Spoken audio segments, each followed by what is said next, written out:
Pillsbury versus Nestle. Oh my gosh, this is going to be so delicious. Did you know you could slice these tubes into discs about a ½ inch thick to get perfectly sized cookies like this? Now, if there's one thing we can agree on, I think it's that cookies are delicious. And, well, if they're not, well, maybe this video's not for you. For the rest of us, though, these are available pretty much at every supermarket, and you may have been wondering, which one's better? Well, I was too. So I bought them both, and let's break open the packages, bake them up, and give them a thorough evaluation. I'm super curious, Pillsbury or Nestle, which is the better chocolate chip cookie? I will say, the Pillsbury one's got me curious. It says, bake or eat. That means, yeah, this is safe to eat right out of the package. Well, let's crack these open. This is gonna be so good. I've been wanting to do this for a long time. Okay, first things first, we're gonna set the oven to 300. Nonstick cookie sheet is 325 on the Pillsbury. And Nestle is calling for 350. So we're just gonna do 350 on both. There we go.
They look relatively similar. The Nestle ones appear to have bigger chocolate chips on them, and the Lush ones, the Pillsbury, are smaller. You can see there, this chip density size.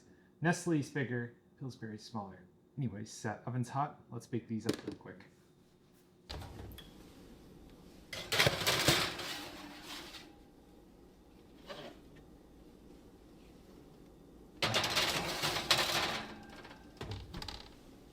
So the key here, of course, is just to keep an eye on them as they cook. You can see here on the pan, they're kind of starting to flow out a little bit, starting to relax. These are going to be some nice, big, delicious, perfectly sized cookies. The trick here is to cut these into discs. Don't roll them up into a ball or anything like that. The discs work so much better. Sometimes you can buy it from a club, Sam's Club or Costco or something like that, in a big tub. That works too, and in that case, you're going to want to use a cookie scoop or just a spoon to get the cookies in the right sizes. But I find they cook a little bit better, a little bit more evenly when you get a tube of this cookie dough from your local store and just cut it into these discs. It makes it so much easier. Oh my gosh, I can't believe how good these are smelling. Super curious which one's going to be the best. Is it going to be Pillsbury or the Nestle? Oh, this smells so good. Oh, cookies are done.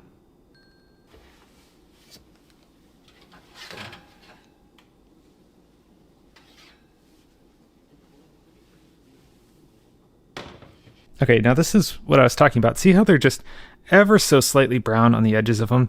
That's exactly kind of what you want to see when they're that color right around the edges. You know that they're just cooked enough where they're going to be delicious, and they've gotten hot enough where they're cooked. But in the centers, you can see that they're still pretty soft. That's exactly how you want them.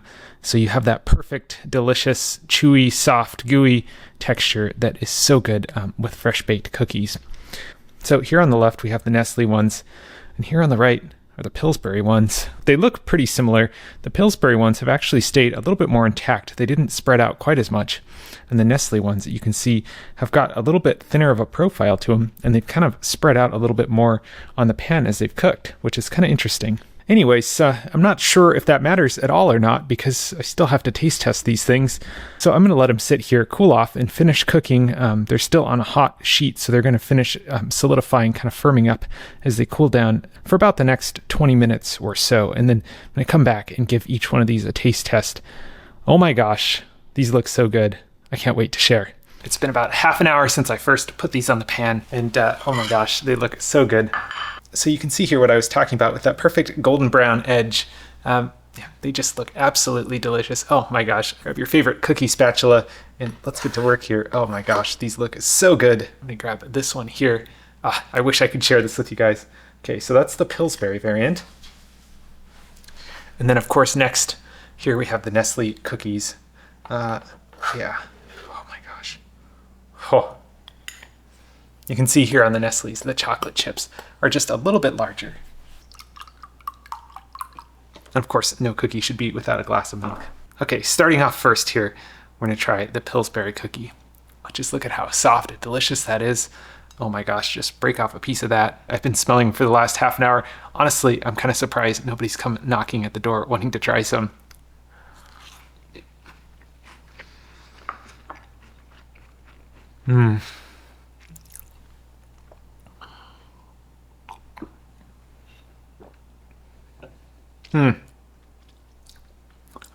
Oh, that is good. Secondly, we have here the Nestle Toll House variant. Let's break off a piece. And as you can see, the cooking strategy worked just as it should. Perfectly done. Oh my gosh. I wish I could share this through the screen.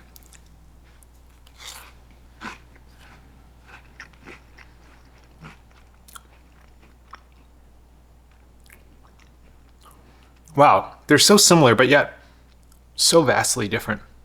Oh, this is a hard one. This is a really difficult decision here. On one hand, we have the Nestle Toll House cookie.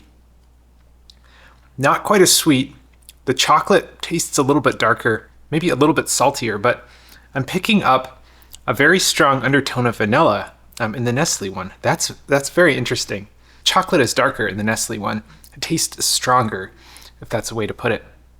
There's also bigger chunks of chocolate, so you get more chocolate in more concentrated areas, whereas the Pillsbury one, not so much. The chocolate doesn't hit you in the face with the Pillsbury one, but it's sweeter and you can almost taste the sugar in it. It's almost like a hybrid of a chocolate chip cookie and a sugar cookie.